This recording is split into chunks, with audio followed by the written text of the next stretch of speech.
Всем огромный привет, с вами Аркадий Романович. Коллеги, какая сумасшедшая волатильность на рынках. Если вы только подключились к каналу, не забывайте подписываться, следите за новыми выпусками, потому что я предполагаю, что эта волатильность продолжится. Потому что когда рынки волатильны, как правило, ты капитализируешься, конечно, если у тебя есть система, сигналы, которые работают в таких условиях, которые призваны ловить большие движения. Вот как раз мы сейчас с вами разберем сигналы системы Cluster Trader, где наши трейдеры поймали сумасшедшие движения по фунту, по WTI, по паре евро-доллар. Я сейчас вам покажу все сделки. Получилось за вчерашний день только $800 профита, хотя за понедельник и вторник получилось всего лишь $200. Вот что значит волатильный ликвидный рынок, и вот что значит сигналы, которые работают в этом рынке.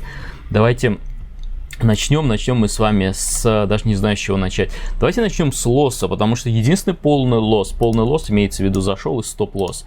Да, получил, это был по золоту, это сделка на buy. Мы видим здесь, вот где я держу курсор, стрелочный сигнал.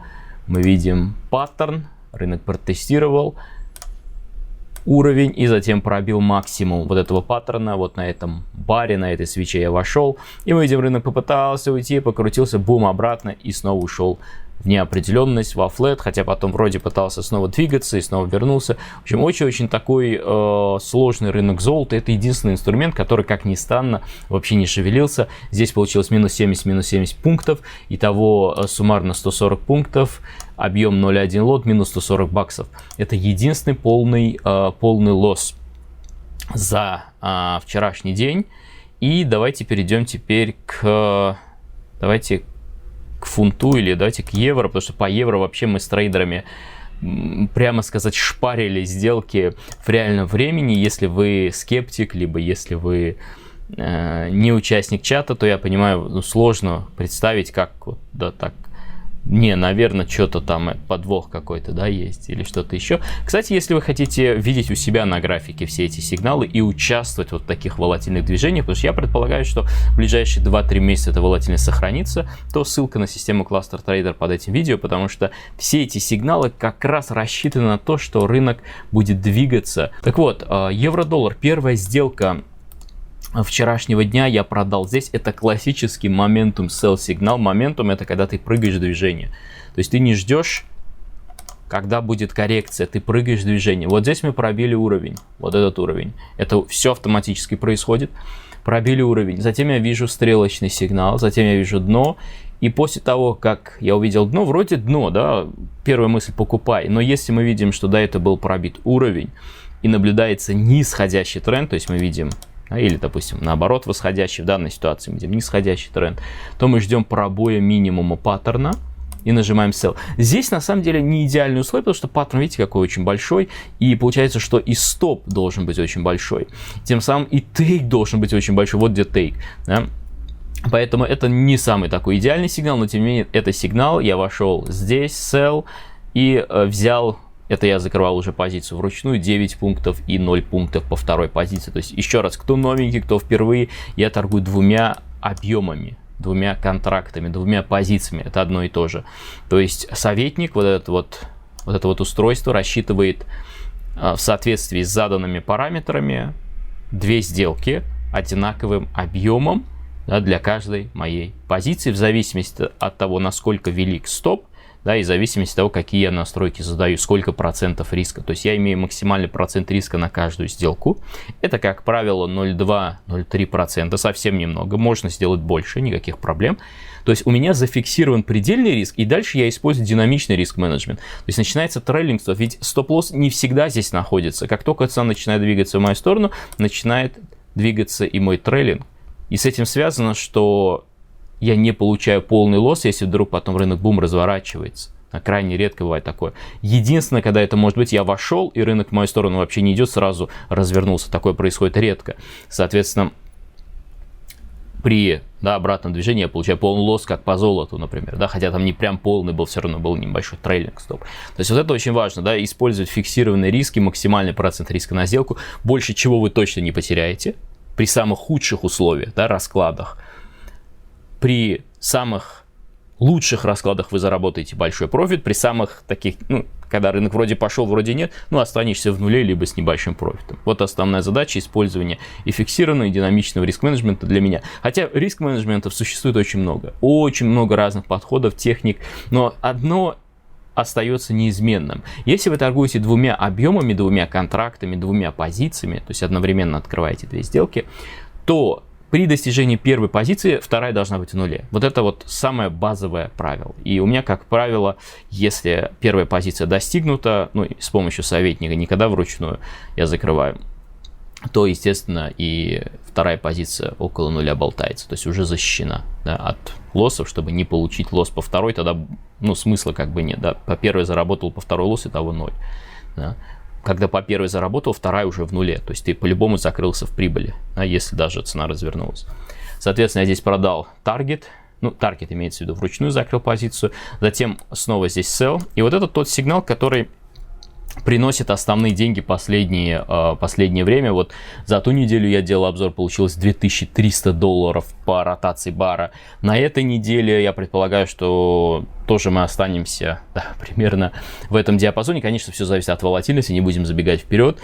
И пока на этот момент $1000, и в основном сигнал ротация бара, который приносит деньги, потому что рынки волатильны, рынки трендовые, и этот сигнал лучше всего работает в волатильном трендовом рынке. То есть сейчас идеальная среда, да, для таких сигналов. Так вот, здесь продал, затем мы видим снова бар поменял свой цвет на белый впервые, да, после пробоя уровня. Как только бар поменял цвет на белый, я жду первый черный бар. Первый черный бар снова sell.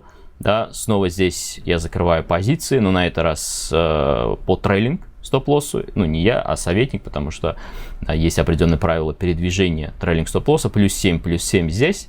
Затем мы видим один из наших любимых паттернов по тренду, тренд нисходящий, мы видим стрелочный. У нас есть трейдеры, которые по фунту взяли все макушки, я сейчас вам покажу этот сигнал, да, но я не торгую так агрессивно, поэтому я не брал все макушки. То есть есть и обратная сторона, да, и положительная сторона, когда ты торгуешь агрессивно. Вот, например, здесь мы видим стрелочный, и некоторые наши трейдеры торгуют все стрелочные по тренду. По тренду, да. Стрелочный на продажу, то есть тренд нисходящий, стрелочный на sell здесь. Но я жду обычно паттерна. Вот здесь мы видим паттерн, все это автоматом происходит, то есть система сама нам показывает, что есть паттерн. И затем мы ждем пробой минимум паттерна, и я нажимаю sell. Ну, мы нажимаем sell. Мы ждем, а я нажимаю, да? Я нажимаю sell, и 20 плюс 50. Да, сейчас мы перейдем дальше к позициям, да, вы увидите, что я закрывался, в принципе, довольно неплохо, да, но опять же таки довольно неплохо. Если я сейчас вам покажу пару фунт-доллар, я скажу совершенно другое, я скажу, что я зря это сделал, да, то, что я сделал. То есть у нас всегда будет эмоциональный ответ на то, что произошло дальше. Поэтому, чтобы не реагировать эмоционально, если ты принял какое-то решение, то потом не сетуй на то, что рынок сделал что-то другое, и ты как бы реагируешь из-за того, что ты потерял деньги или недозаработал деньги. Ну, какой в этом смысл? Это глупо и непрофессионально. Вышел из позиции, иногда это будет играть в твою сторону, да? Вышел, и вот как я, например, по евро действовал. Я выходил, рынок разворачивался, я выходил, рынок разворачивался. Где-то это трейлинг был, где-то я вручную это делал. Но вот если я сейчас покажу пару фунт-долларов, там совершенно другая ситуация была. Да, я вышел на самом моменте, когда рынок обвалился, там, я не знаю, насколько, с 1.18 до 1.15, мы сейчас перейдем к этому, и там были сигналы наши, все. Да? То есть, если не трогать, то ты как бы капитализируешься. То есть, вот это очень важный момент, да, всегда будет у тебя внутри дилемма, надо закрывать, сейчас закрывать, даже если у тебя как бы все правила есть, все равно ты как человек, ты же видишь деньги, ты видишь, что профит растет, и, ну, ты все равно будешь испытывать какой-то FOMO, fear of missing out, страх упустить возможность. Это естественно, да, и не надо себя вот сильно, старайся просто быть постоянным в следовании правилам, сигналам, и не надо быть идеальным, не требуй от себя слишком много, не дави на себя, потому что тогда будешь в напряжении, не сможешь получать удовольствие от того, что ты делаешь. И вот здесь у меня пробой минимума. Минус этой сделки в чем? Если я торгую не стрелочный сразу, а жду паттерна, в том, что я теряю какое-то количество пунктов. В этой ситуации это 180 пунктов, 190 даже, может, пунктов. Те трейдеры, которые торгуют только стрелку, они получают почти самые лучшие цены, как по фунту, сейчас покажу. Но тем не менее, 20 плюс 50. Затем мы видим снова... Мы пробили предыдущий уровень, снова здесь мы видим белые свечи, как только мы с трейдерами видим белые свечи, это все в режиме реального времени было, да. Мы ждем черные по тренду, снова sell, это уже добавка была к текущей позиции. Первый take profit тик в тик, второй по трейлингу я выхожу здесь, итого 18 и 15 пунктов. Но на этом ничего не закончилось, снова стрелочный сигнал, некоторые наши трейдеры вошли сразу по стрелке. Опять же таки, если я вхожу сразу по стрелке, я получаю, как правило, лучшие цены по тренду, максимум коррекции, например. Да, это потрясающий сигнал, когда мы видим трендовый рынок в коррекциях. Да? Но если я жду ротации бара, то есть пробой уровня, коррекции, белый, затем черный бар, то немножко я получаю меньше потенциал. Соответственно, если ты продаешь здесь, стоп у тебя здесь, то первый таргет у тебя смело достигнут даже как минимум 1,5. 1,5. Но здесь я вошел, немного не дошли до первой цели, и по трейлингу я вышел. Я ее даже здесь не считал, там, микропрофит, нет смысла никакого. Но затем еще одна позиция состоялась, снова ротация бара, снова белый бар, снова черный бар, снова sell, и здесь небольшой профит, плюс 5. И мы видим, как эти сигналы, да, продолжались и дальше, но уже время было позднее. Я концентрировался на самом деле на WTI, на паре фунт-доллар, вот сейчас мы к ним перейдем. Итого 136 пунктов, 1360, торговый объем 0,3 лот, что немного совсем, но опять же таки, когда много квалифицированных сигналов, они друг на друга накладываются, и в результате получается неплохой профит, хотя кажется, ну что такое 0,3 лот, да? $408, можем отнять отсюда комиссии, ну, около 400, может быть, чуть поменьше, потом мы все это дело посчитаем. Идем дальше. Следующий инструмент, это вот как раз пара фунт-доллар. Вчера мы достигли абсолютных минимумов. Еще вот это меня больше всего поражает среди трейдеров, и с моей стороны тоже такое есть. Когда ты видишь, что цена тестирует какие-то минимумы, ты как бы вот думаешь, ну все, это тут точка разворота. Но ведь если рынок тестирует какие-то минимумы, это значит, что он очень сильный и, скорее всего, будет дальше снижаться. И вот это всегда у тебя будет в момент принятия решения, тебе будет сложно селить абсолютный минимум или сложно торговать абсолютный хай на бай, если рынок делает какие-то новые максимумы. Да. Но тем не менее, если я сейчас вам покажу, нефть и фунт-доллар, вы увидите, что я продавал на самых лоях последних лет, и рынок все равно валился дальше. То есть никогда не привносите свое собственное мнение, потому что вы это не можете контролировать. Ну, минимум и... Что значит минимум? Да? Почему именно этот минимум? Может, рынок еще дальше пойдет? Что сейчас происходит, если твои сейчас сигналы? А вот это очень важно. Потому что так ты потом будешь очень сильно сожалеть, если вдруг пойдет в твою сторону, и система заработала, а ты нет. Идем дальше. Фунт-доллар. По фунт-доллару первая позиция у меня здесь. Я продал. Причем все сделки были достаточно такие, меня в первую очередь интересует даже не профит, а качество моей торговли по сигналам. Да, и вот здесь мы видим, хотя нет, давайте покажу следующий, коллеги, очень всего много происходит вокруг. Посмотрите сюда, вот про что я говорил. Посмотрите на эти стрелочные сигналы, на sell по тренду нисходящим по фунту, стрелочный. И это не то, что там я специально выбираю. Вы можете это видеть на своих графиках, и не то, что я возвышаю, я не восхваляю никакие сигналы или правила. Это идеальные условия для этого сигнала. Вот по каким бы сигналам вы ни торговали, всегда ставьте на весы или на карту следующее. Сигнал равно контекст. Есть сигналы, которые лучше всего работают в трендовом рынке, есть сигналы, которые лучше всего работают в моментумах, когда рынок валится, есть сигналы, которые лучше всего работают в коррекциях, есть сигналы, которые лучше всего работают во флете. Вопрос. Вы используете сигнал, задаете себе вопрос, да, в каких кондициях я торгую, в каком состоянии, могу ли я применять этот сигнал, лучше ли это решение. Стрелочный идеально работает в таких коррекциях, и обратите внимание на симметрию коррекции. Каждая из следующих коррекций, где была стрелка, симметрична, то есть равна предыдущей. Стрелочный. И что интересно, дальше идем. Стрелочный до самой ночи. Да? То есть, если ты тупо торгуешь стрелочный сигнал, ты получаешь всегда по тренду самую выгодную котировку. И еще раз, это не какой-то локальный пример. Так будет происходить всегда, когда есть сильный моментум и есть вот такого рода коррекции. То же самое касается WTI, если я сейчас вам покажу. Еще раз, 1-2 вот таких дня, 1-2 таких трейда в месяце вам могут сделать всю кассу. У нас есть трейдеры, которые сделали там по 10-15% за 1-2 дня. Да, это редко происходит, но еще раз, если такой рынок, ты должен быть там, ты должен капитализироваться, и ты должен быть готов и технически, то есть у тебя должна быть система, и с точки зрения финансов, то есть правильный, грамотный риск-менеджмент, чтобы брать эти движения. Очень-очень важно, коллеги, еще раз. Порой ты просто сидишь такой, движение все проходит, и ты просто, вроде там пооткусывал чуть-чуть, а результата нет, хотя потенциал был огромный. Да? Это обидно очень. Так вот, первая сделка, которая у меня состоялась, опять же таки, я беру сейчас свою сессию торговую, мы видим здесь снова стрелочный, это вот в самом начале торгов с трейдерами, и затем мы видим, сформировался паттерн разворотная вершина, здесь мы пробили минимум этого паттерна, sell здесь, рынок дернулся в мою сторону, и затем на трейлинге, опять-таки, были достаточно еще широкие спреды, я сейчас вам покажу нефть. Я здесь вышел минус 10 пунктов, затем рынок ничего не делал. И под конец торговой сессии с трейдерами появился вот этот сигнал. Какой сигнал? Ротация бара. Идеальный наш сигнал для трендового рынка. Пробой уровня.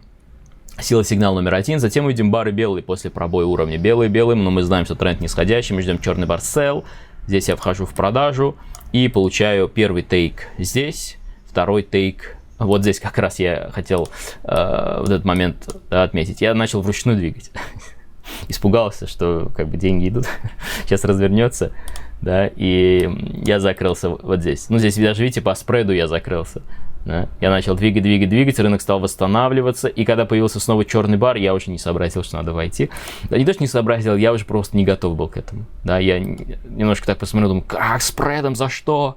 Я немножко так, да, такой эмоциям поддался, и здесь уже не стал продавать, и просто этот сумасшедший товарищ обвалился на 200 пунктов, и была возможность взять еще больше, да. То есть, опять-таки, всегда у тебя будет такой момент, что ты вышел из позиции, либо ты сам что-то сделал, и как бы это круто, вот по евро, да, вышел, и бум, профит, и дальше цена не идет. То есть, ты взял там 80-90% движения.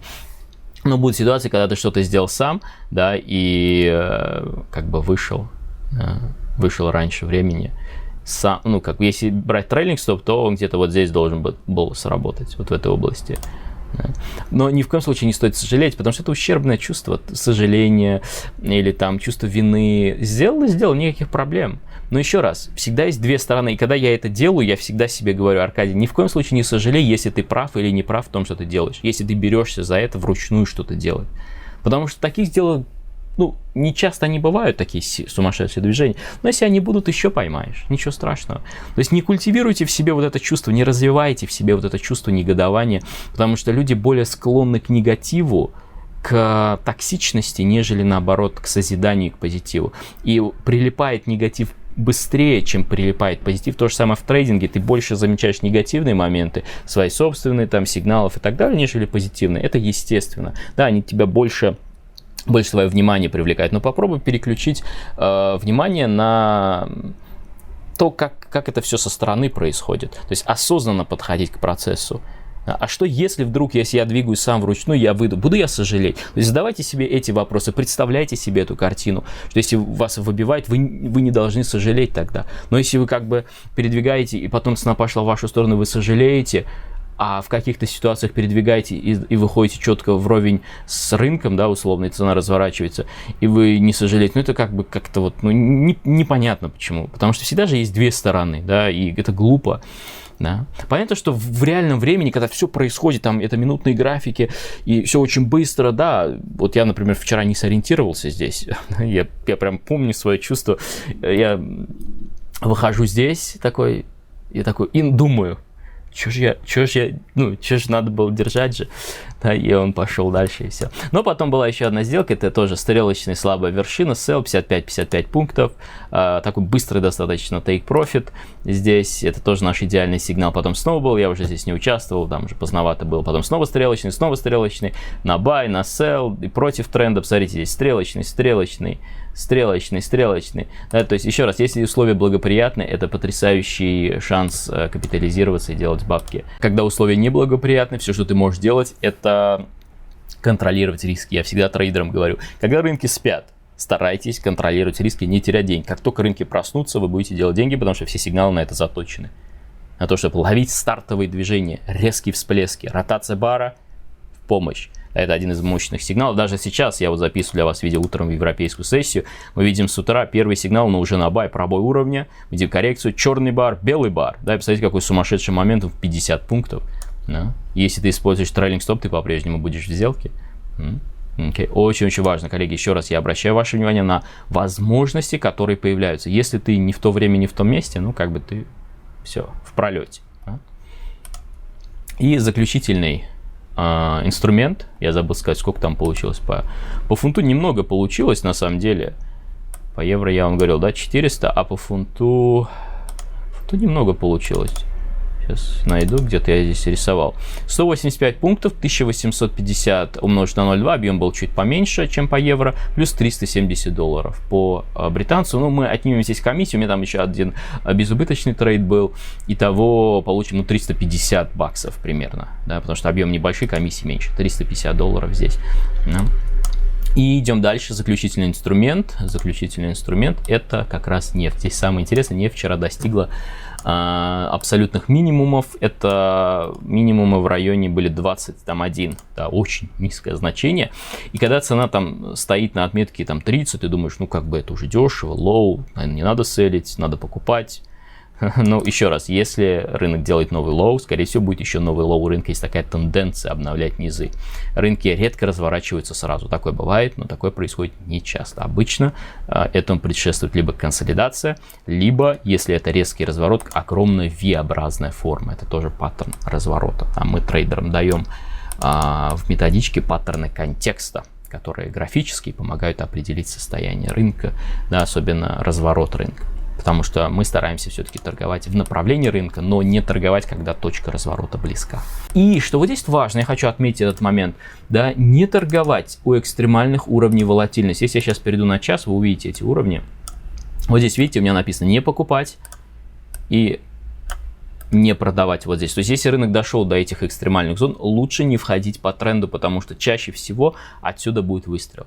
В аномальных ситуациях может быть продолжение движения, но в подавляющем большинстве случаев, статистически в 85% плюс-минус, доходя до этих экстремальных зон, цена будет отбиваться, вылетать, как вчера WTI. По WTI мы точно вчера дошли до 200%. Это инструмент волатильности. То есть он измеряет волатильность на основе предыдущих свечей, определенного количества свечей, и выдает нам определенное значение, куда цена, если дойдет, отобьется, и это будет говорить о том, что рынок очень сильно растянут по волатильности. То есть очень широкий диапазон движения цены, аномально широкий, и крайне вероятно, что мы увидим отбой от этих точек. Да, и вот вчера мы как раз по WTI дошли до этой точки, как сумасшедший рынок выстрелил. И для нас, когда цена подходит к этим точкам, либо хотя бы тестирует эти точки, главным условием является не входить в сделки на sell. Да, вот после того, как мы вот здесь протестили, с этой области лучше уже не работать на продаже, потому что крайне вероятно мы начнем восстанавливаться.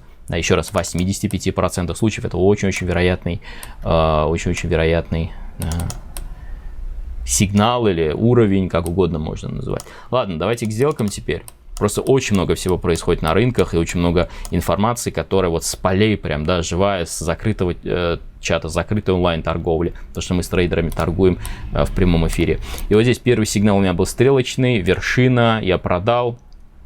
После обновления минимума рынок дернулся в мою сторону, немного не дошел до первого тейка. Мой первый тейк был здесь, буквально несколько тиков, да, развернулся, я вышел здесь по нулям, да, никаких дальнейших сделок здесь уже не было. И следующая позиция, мы видим пробой уровня, мы видим дно, пробой дна sell. Причем здесь я закрыл сразу первую часть позиции с минусом в 10 пунктов, потому что мы имели очень-очень широкий спред. Спреды стали сильно расширяться. Это, по-моему, было даже там, перед новостями или после новостей, вот там по запасам нефтяных хранилищах. И я решил перестраховаться, чтобы избежать каких-то проскальзываний. Закрыл 10, одну часть своей позиции, один контракт свой, да, я оставил другую часть. И в итоге получилось, что минус 10 по первой, а по второй получилось 65 профита. Да, мы видим, после того, как рынок пробил минимум моего паттерна, да, обвалился. То есть, еще раз, это классический сигнал на продажу.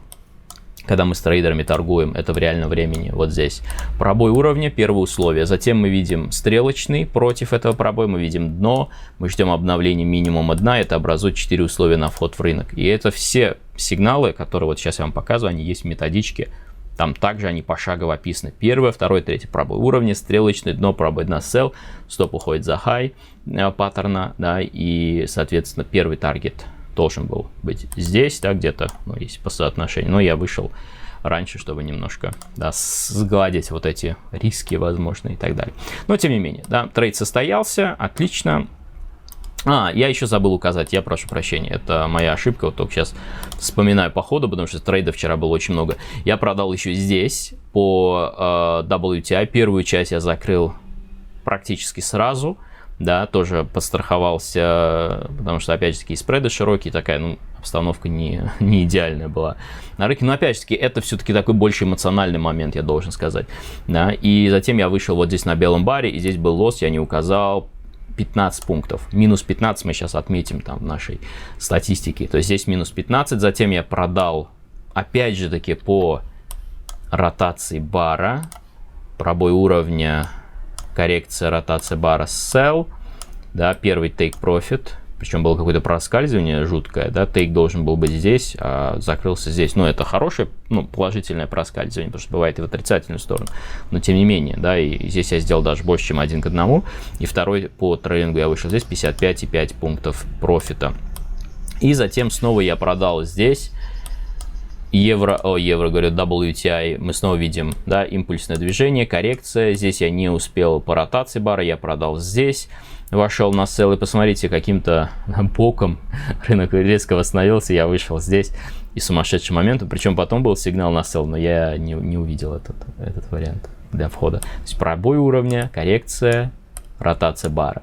Пробой уровня, коррекция, эту ротацию я не увидел, но когда я увидел этот бар, я сразу, sell, плюс 5, да, сумасшедшее движение потом было снова по ротации, и потом, если мы перейдем, еще раз стрелочный, еще раз ротация, и вот тогда мы уже протестировали уровни волатильности, абсолютно low, сумасшедшее количество сигналов, но объемы у меня были не очень большие, поэтому я не могу сказать, что получился сумасшедший профит по W, но суммарно по всем трем инструментам 800 баксов. Что мы имеем? 125, 1250, мы отнимем 15 пунктов отсюда, да, 0,1,5 лота, совсем немного, $187, где-то 140 баксов получилось по WTI, при такой волатильности не очень много, но тем не менее, да, суммарно плюс 825, минус комиссии, $800-780 за один день, не так плохо, учитывая, что за понедельник и вторник я сделал $200, итого около 1000 баксов за вот эти первые 3 дня, и я надеюсь, что волатильность продолжится, рынки будут также ликвидны, и мы также будем капитализироваться, если вы хотите капитализироваться, то есть ловить большие движения вместе с нами по сигналам системы Cluster Trader. Ссылка, как обычно, под этим видео. Всего доброго и до следующих выпусков, либо до онлайн-торговли в чате. Пока-пока.